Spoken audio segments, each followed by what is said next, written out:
Hi there, I'm going to show you how to fix Steam stuck on loading screen. Let's begin. So what you want to do now is you're going to access your task manager. So you're going to right click at the bottom here where the taskbar is and you're going to select task manager. And then try to look for Steam because we are going to completely close all the Steam applications running in the background. So Steam client, web helper, we're going to right click, then you're going to click on end task. And now try to look for any other Steam-based application running in the background or any other services. So there you go.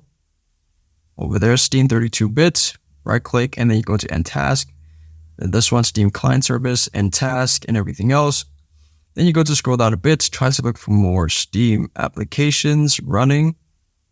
And there is currently nothing else. Now what you want to do next is you need to go to your settings. Then you're going to click on apps and then look for the Steam application under install apps. Then you're going to click on these three dots over here and then you're going to click on uninstall. Now, once the application is done uninstalling, you're going to try to re-download the application again so that all the files can be re-downloaded and then your problem should be fixed afterwards. If this video helped you out, then please leave a like and consider subscribing. It's free and it helps the channel to make more videos like this.